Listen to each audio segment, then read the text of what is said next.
everybody! Happy Easter! I'm so glad you are joining us for this special time to learn about Jesus. Let's set up our worship stations. Today we are in the Easter season, so we are using our white cloth. So you can lay out your white cloth and put your tea light and your cross on it. All right, let's start with a quick prayer. God of life, help us to remember that you always love us. Show us that you are here, just like you showed the women at the tomb. Amen. So last week was a hard lesson to hear, wasn't it? Last week we heard about Jesus dying on the cross, and that's always hard to hear. But just like Miss Holly told us, the story does not end there. So today we're continuing with the rest of the story. And this is a story some of you might know from Sunday school or godly play, and some of us might be hearing it for the first time. But even if you have heard this story before, close your eyes and try to pretend that you're hearing it for the very first time. Let's read today's story. This is called Women at the Tomb, based on Luke chapter 24, verses 1 to 12.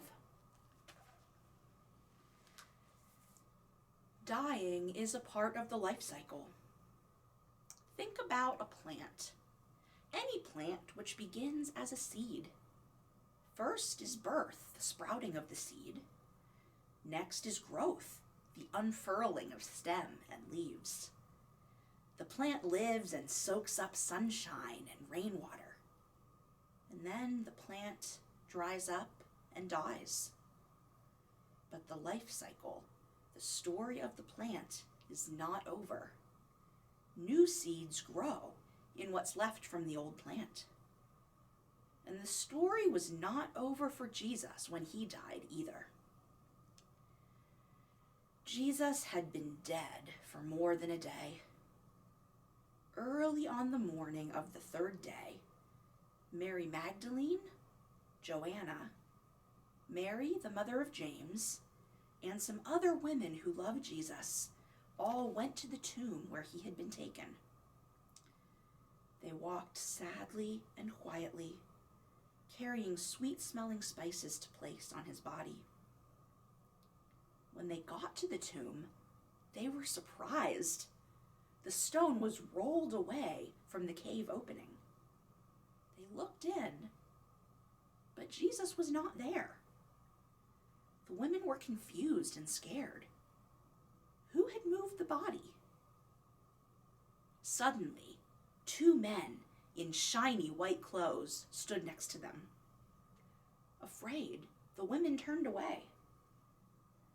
The men said, "This cave is where the dead are kept, and Jesus is not here.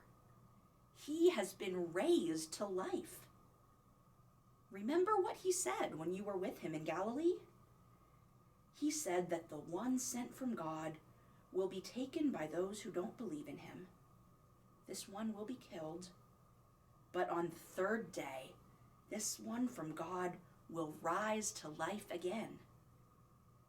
The women remembered that Jesus had told them these things. They ran back to the disciples, eager to tell them the good news. "Jesus is alive!" shouted the women.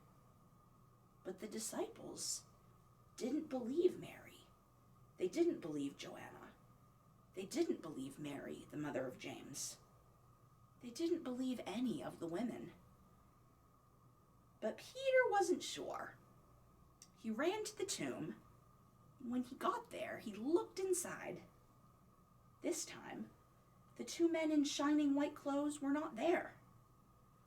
Peter saw only the cloth that had covered Jesus' body, but no body. He walked away, wondering if it could be true. Was Jesus really alive?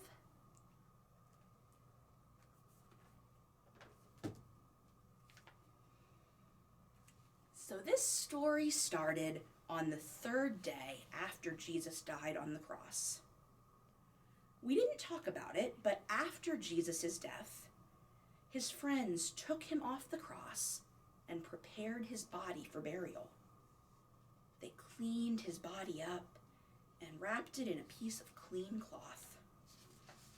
Then they took him to a garden that had a cave in it that would have been used as a tomb, and they rolled a big rock across the opening. The women, Mary Magdalene, Joanna, and Mary, the mother of James, among others, were going to take some sweet-smelling spices to place with Jesus' body. Imagine how surprised they were to find that the large rock had been rolled away from the tomb and that Jesus' body was gone. Of course, the women were shocked and they were confused and scared about what had happened. And then, suddenly there were two strange men dressed in beautiful white clothes standing beside them. These men reminded the women that Jesus himself had told them that the one sent by God would be killed, but would rise again on the third day. And this day was the third day. The women did remember that Jesus had told them all of these things, and so they rushed back to share the news with the disciples. At Easter, we talk a lot in church about sharing the good news. And this is the good news that we're talking about.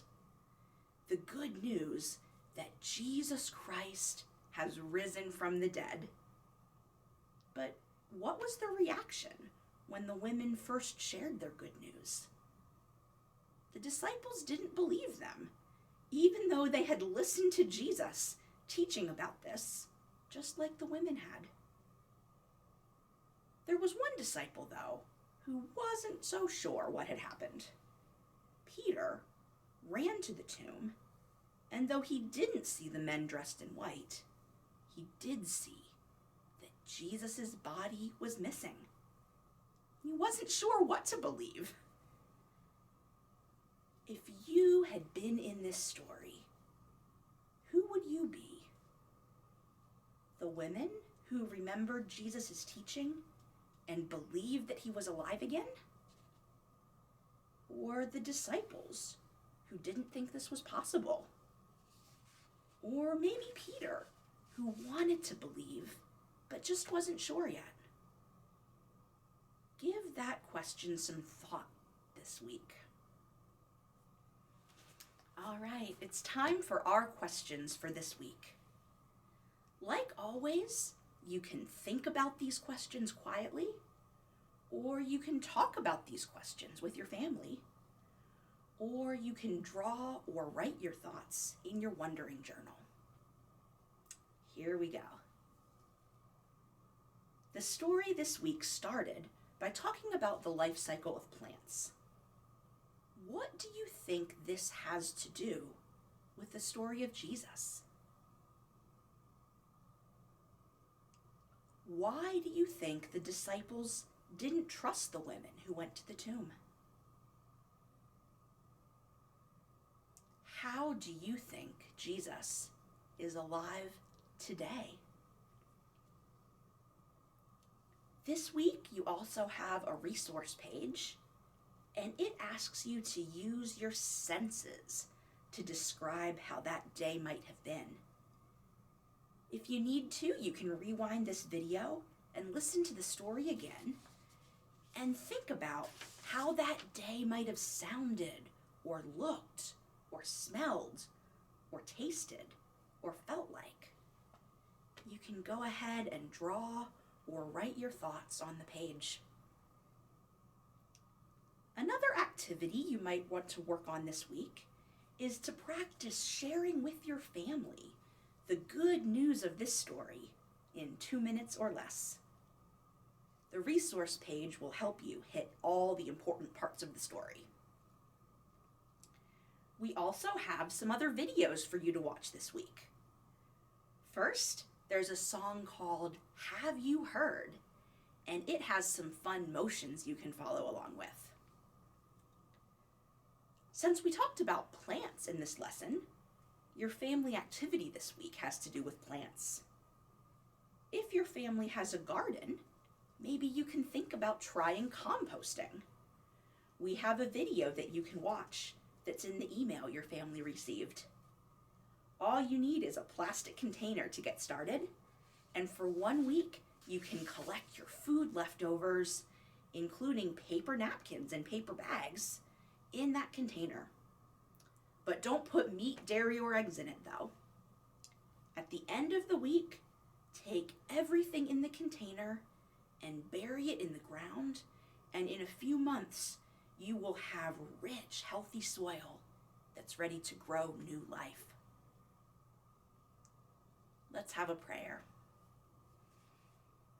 God of life, you were with the women at the tomb and with the disciples when they heard the good news.